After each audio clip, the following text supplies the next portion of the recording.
Yo, what's good everybody? It's your boy. Got a new video for you guys. This time around, got something a little bit different.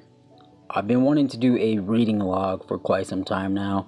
Been watching a lot of YouTubers posting their manga reading logs, and I figured that would be a good idea myself. You know, usually when I read a manga or an anime, I'll usually like tweet it out.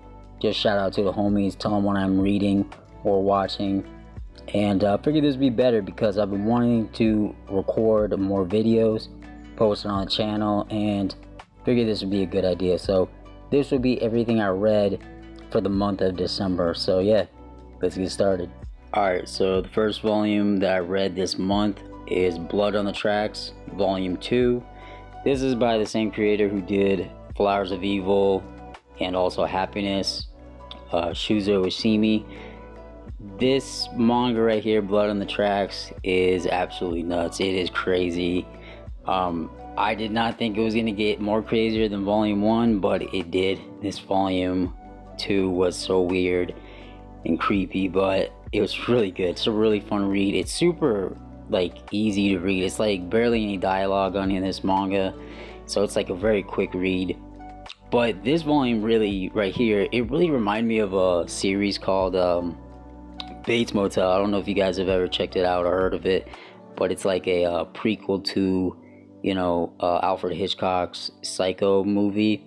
So this manga right here really reminds me of that series because just the dynamic between the mother and son is just weird, but it is a really fun read. I have to pick up Volume 3 because I know it just came out, so really like this series a lot, and I look forward to reading more of it. Alright, next up we have Golden Kamuy Volumes 7 and 8. I have been binge reading Golden Kamuy. I've been picking up the volumes this month and actually last month, so I've been trying to binge read them, catch up, because I'm way behind on it, but this is my current ongoing favorite title right now. I just really like it a lot. It is just hilarious. Especially Volume 7. Volume 7 was like really dope. It was really funny, and just a lot of information from, you know, historical facts and like food knowledge and all sorts of craziness. But I just really love this series so much. So yeah, expect me to be picking up some more Golden Kamuy in my next haul video. So because Volume 8 I actually just recently picked up, so definitely gonna be picking up more and continue this greatness. Alright, next up we have a brand new manga series that just came out called Blue Giant. This is an omnibus, contains 2 volumes. I recently did a first impressions on it, and if you guys want to check it out you can, but I have not been seeing a lot of people talk about Blue Giant. Haven't seen too many people pick it up, but I definitely recommend you guys to check it out. It's a fun laid back series.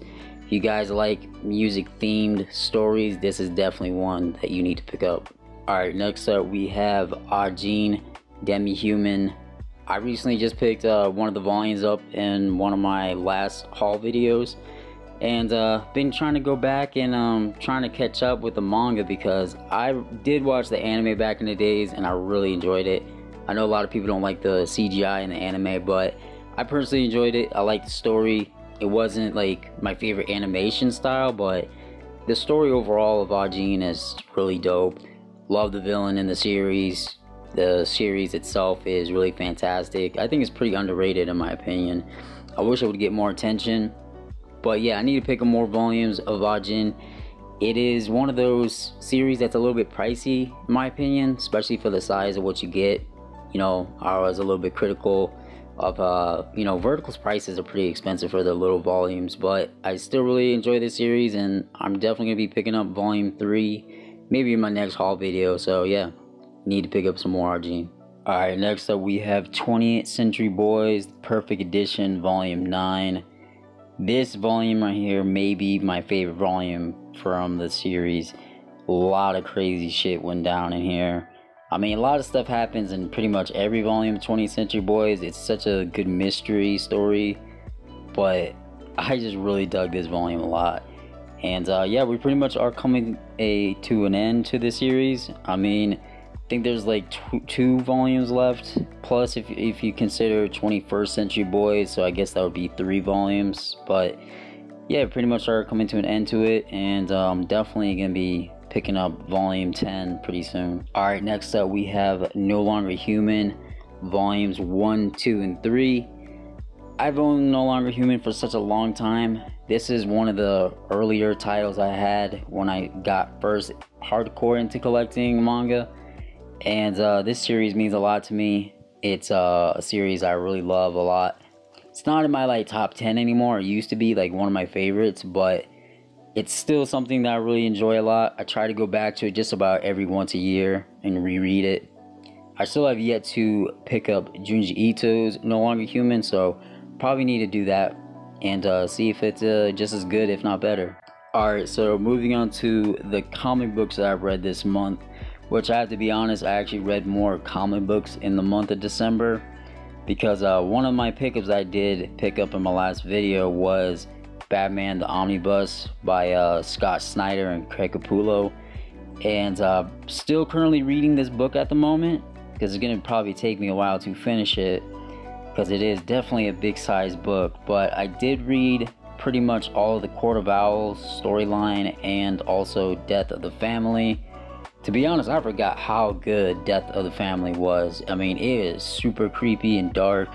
I mean, obviously when you got the Joker, it's gonna be dark, but I forgot how good that story was.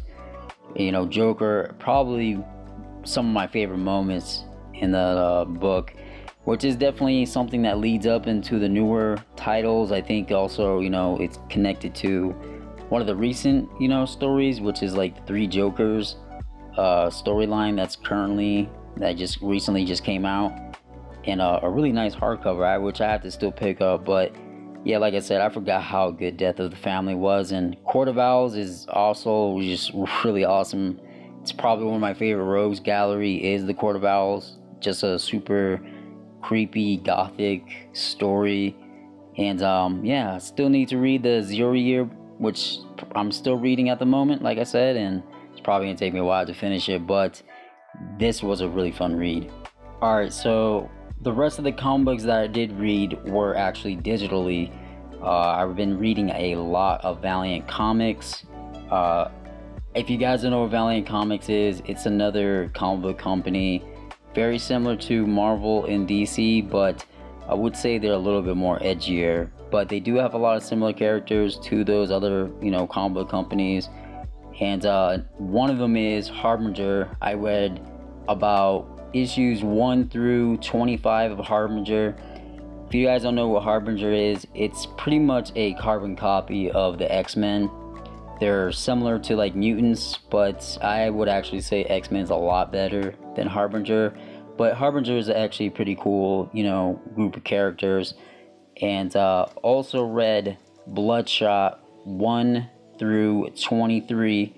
If you guys heard of Bloodshot, I'm pretty sure some of you have, because, you know, they just recently made a big blockbuster movie, which I heard wasn't really good, but I do like Bloodshot.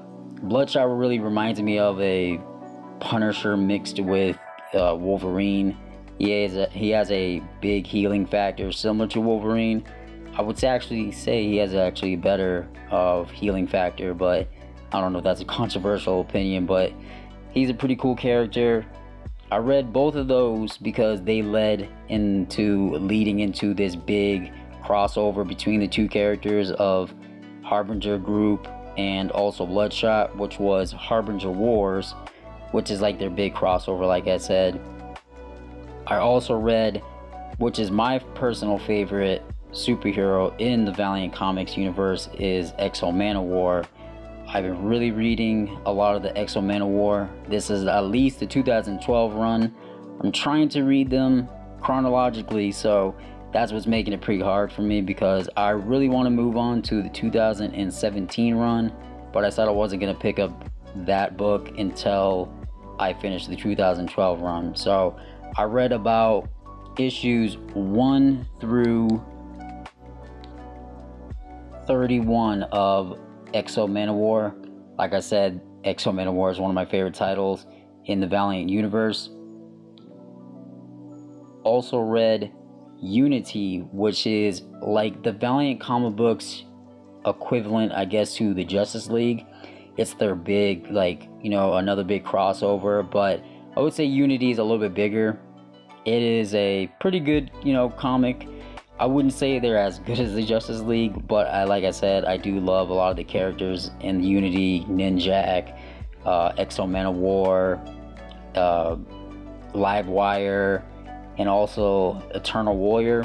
I read a little bit of Eternal Warrior also, but I didn't really like that one that much. But yeah, that is pretty much everything I have read in this month. Read a lot of titles, mostly comics, but I did read a good amount of manga. So yeah, that's pretty much everything. I hope you guys enjoyed the video. Would love it if you guys like, comment, subscribe, and your boy's out.